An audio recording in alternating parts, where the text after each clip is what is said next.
안녕하세요. 오늘은 열왕기하 15장입니다. 왕들의 이름이 나오고 있죠. 유다왕 먼저 살펴보고 이스라엘왕 살펴보도록 하겠습니다. 유다왕은 2명이 나와 있습니다. 어제 얘기했던 아마샤의 아들 우시야, 아사랴라고도 하죠. 이름이 2개예요. 우시야가 나와 있고요. 그 다음에 우시야의 아들 요담이 나와 있습니다. 이 두 사람에 대한 성경의 평가는 무엇입니까? 15장 3절에 보면 아사랴가 그의 아버지 아마샤의 모든 행위대로 여호와 보시기에 정직하게 행하였으나 산당을 제하지 않았다고 표현되어 있고요. 그리고 34절에 보면 요담이 그의 아버지 우시야의 모든 행위대로 여호와 보시기에 정직하게 행하였으나 오직 산당을 제거하지 않았다라고 표현되어 있습니다. 같은 표현이 나오죠. 무슨 뜻이에요? 아마샤랑 우시야랑 요담은 비슷한 사람이어서 신앙이 비슷했어? 라고 이야기하고 있죠. 그럼 아마샤의 신앙은 어떤 신앙이라고 말씀드렸어요? 신앙이 있는데 깊지 않은 이런 사람이 아마샤, 우시야, 요담이었다라고 성경이 이야기해주고 있습니다. 우시야 일화가 오늘 본문에서는 자세히 기록되어 있지 않은데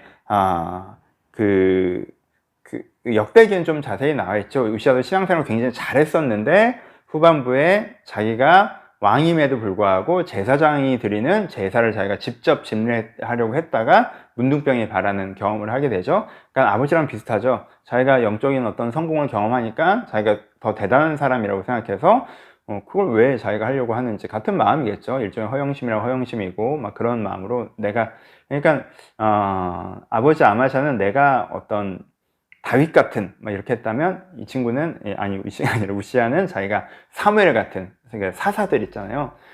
지도자이면서도 제사도 직접 드리고 약간 그런 사람이 되고 싶었나 봐요. 그래서 그렇게 했다가 이런 경험을 하는 일들이 일어나죠. 그래서 비슷하죠. 그리고 근데 요담은 패턴이 달라요. 뭐 신앙생활 잘했다가 좀 교만해져서 오버했다가 이렇게 심판받고 이런 게 아니라 아예 열심히 안 해요. 애초에 약간 수동적으로. 그래서 성전에 안 들어가고 방어적으로. 아버지하고 할아버지 하는 거 보니까 신앙생활 열심히 하면 골치 아파지더라고. 그러니까는 신앙생활은 하긴 해야 되는데 최소한으로 하는 게 좋아. 이런 식으로 요담은 신앙생활을 합니다. 그래서 요담 때는 나라가 좀 어려워지기도 하죠.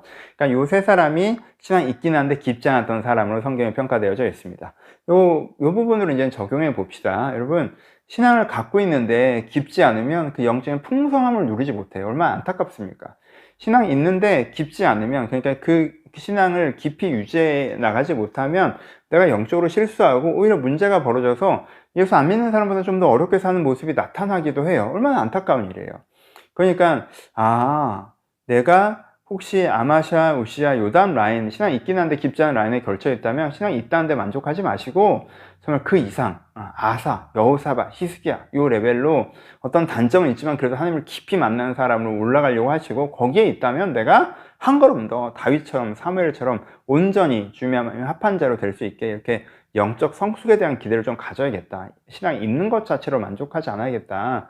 우리는 이걸 약간 흑백으로 생각해서 신앙이 있으면 뭐 됐고 깊이 하면 오히려 골치 아프고 약간 이런 요담 같은 이미지가 또 교회 문화에 있는 게 있잖아요. 그게 아니라 오히려 그 상태에 머물러 있지 말고 영적 풍성함에 이런 기대들을 가졌으면 좋겠다라고 말씀을 해보고요. 이스라엘 왕 이야기를 해봅시다. 여로보암 2세의 아들 스가랴가 왕이 된 이야기가 나오죠. 근데 스가랴는 6개월 만에 이제 왕에서 쫓겨나고 예후 왕조가 멸망하는 이야기가 나옵니다. 하나님께서 예후에게 약속을 해주셨죠. 예후가 하나님의 심판의 사역에 충성하는 걸 보시면서 너를 포함해서 5명의 왕을 내가 허락하겠다라고 얘기하시는데 마지막 5번째가 스가랴거든요. 여로보암 2세의 아들. 5번째가 되자마자 6개월 만에 완전 멸망하니까 하나님께서 어떤 면에서 참으신 거죠. 근데 5번까지 축복하겠다고 얘기하는 건 하나님께서 맥스를 제시한 게 아니라 미니멈을 제시하신 거죠. 잘하면 이게 1000대도 가겠죠. 그쵸? 못하더라도 참긴 참을게. 근데 잘 했으면, 좀 회개했으면, 제대로 했으면 5대만 갔겠습니까? 10대, 20대, 100대도 갈 수 있는 거였는데, 그들이 계속 다 여로보암의 길로만 행하니까, 특별히 여로보암 2세 같은 경우는 어떻게 했어요? 하나님께서 축복으로 먼저 콜링을 하셨잖아요. 그들이 변화되는 게 없음에도 불구하고 먼저 축복하시면서 내가 너희들을 사랑하고 내가 너희를 인도하고 내가 다른 신들보다 강하고도 충분히 보이셨음에도 불구하고 그들이 회심하지 않았죠. 그래서 선지서에 보면 그 당시 빈부격차가 심했다는 표현들이 나오는데, 그러니까 하나님께서 주는 큰 풍성함, 국경은 확대되고 국가의 지역은 늘어나는데 그것이 온 그 이스라엘 백성들이 다 함께 누리는 것이 아니라 기득권들이 다 빨아먹은 거죠. 그렇죠? 그러니까 얼마나 악해요. 그러니까 하나님께 주신 축복을 그냥 받아서 소비할 줄만 알았지, 하나님께서 주신 그 은혜를 보고 회심하고 그런 것이 없어서 결국은 그 은혜가 철회되는 게 예후 왕조의 몰락으로 이어지고 있습니다. 그 다음에 왕들은 되게 이름도 기억나지 않을 만큼 금방금방 교체되죠. 스가랴를 죽인 살룸은 한 달 동안 왕이 되고, 그 다음에 무나임이 살룸을 처치하고 왕이 되었는데 10년 동안 왕을 하고, 그 다음에 부가히야가 무나임을 처치하고 왕이 되는데 2년 동안 왕을 하고, 베가가 부가히야를 처치하고 왕이 되었는데 20년 동안 왕을 하고, 그리고 오늘 본문에 안 나오지만 호세아가 베가를 처치하고 왕이 되어서 그 다음에 이제 이스라엘이 몰락하는, 무너지는 이런 역사가 이어지죠. 그러니까 왕조가 되지 못해요. 자기 아들에게 왕위를 물려줘야 그래도 왕조인데 그게 되지 못하고 권력을 잡았다가 권력을 빼앗기고 권력을 잡았다가 권력을 빼앗기는 모습이 반복되어지고 있습니다. 그러니까 이 모습은 어떤 모습이에요? 하나님이 떠나신 거죠. 혹은 그들이 하나님을 완전히 떠난 거고, 하나님이 없는 상태에서 그들끼리 돌아가니까 계속 힘센 놈이 권력을 차지하는 그 쌈박질의 터가 되어버린 이스라엘이 이스라엘을 완전히 잃어버린 모습들로 보여지고 있습니다. 이 부분도 적용해 볼 수 있겠죠.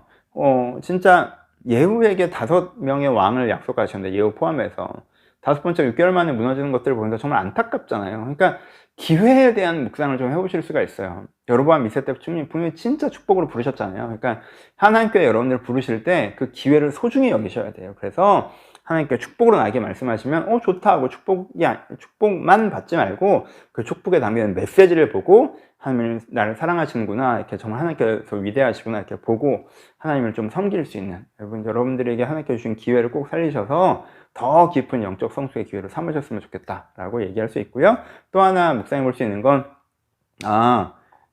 하나님의 여러분 이름만 지나가는 왕들 있잖아요. 그 당시엔 그 사람들이 되게 대단했을 거 아니에요. 이제 이 사람이 왕이야. 이젠 베가가 왕이야. 이제 뭐 부가히야가 왕이야. 뭐 이렇지만 사실 우리의 입장에서는 뭐 다를 바 없는 사람들이잖아요. 아무 의미 없는 권력이 교체되죠. 그래서 세상적으로 대단해 보이는 게 하나님께서 보시기엔 아무것도 아닌 거구나, 영적인 관점으로 봐야겠다는 것들을 한번 생각해 볼 수 있으면 좋겠어요. 베가가 이스라엘에서 20년 동안 왕을 했습니다. 그게 무슨 의미가 있습니까? 그렇죠? 하나님과 정말 상관없는 사람이었죠. 그렇죠? 살룸도 마찬가지고 무나임도 마찬가지고, 살룸 내가 예후 왕조를 무너뜨렸다. 그게 무슨 의미가 있죠? 하나님 앞에서는 다 그냥 큰 의미 없는, 권력을 쫓다가 권력을 차지했고, 그리고 더 큰 힘이 생기니까 더 큰 힘 있는 자가 나타나면 권력을 빼앗기는, 그냥 돈 쫓다가 어느 정도 돈을 벌었다가 뭐 구조가 바뀌면 돈을 빼앗기는, 이렇게 설명되어진 인생을 살아서는 안 되겠다라는 것도 한번 묵상해 보셨으면 좋겠습니다. 세상적으로 되게 의미 있는 것이 아니라 하나님 옆에 의미 있는 삶을 살아야겠다라고 묵상해 보셨으면 좋겠습니다. 전체적인 묵상을 해봅시다. 2가지. 첫 번째, 여러분 열왕기 이 지점에 오시면요, 고유명사가 보통명사로 보이실 거예요. 그렇죠? 그러니까 이제 쫙 그 그림이 보이셔요. 레벨? 영적인 수준들이 나눠지죠. 맨 아래는 아합이죠. 이제는 아예 바알을 섬기는, 이제 하나님 됐고, 하나님은 뭐 상관없고 내가 세상적인 방법으로 잘 먹고 잘 살 거야 라는 게 이제 아합의 레벨이고, 그 위가 여로보암의 길로 행하는 거죠. 하나님의 존재도 믿어, 능력도 믿어. 근데 내 인생의 목적은 내가 추구하는 행복, 내가 추구하는 성공이야. 그러니까 하나님께서 그 존재, 그 능력이 하나님께 나를 도와줬으면 좋겠어. 여로보암의 금송아지 신앙.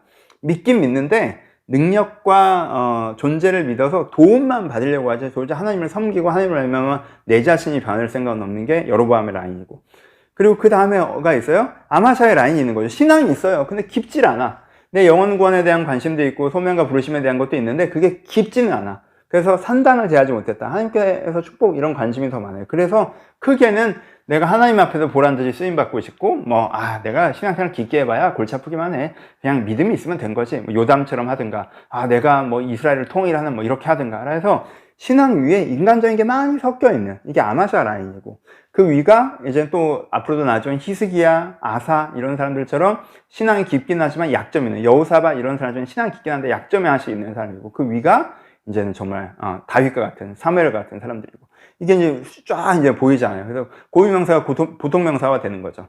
여로보암도 보통명사가 되는 거고, 아합도 보통명사가 되는 거고, 아마샤도 보통명사가 되는 거고, 그렇죠? 히스기야도 보통명사가 되는 거, 이렇게. 그럼 나는 어느 길로 행하고 있냐를 내가 돌아볼 수가 있죠.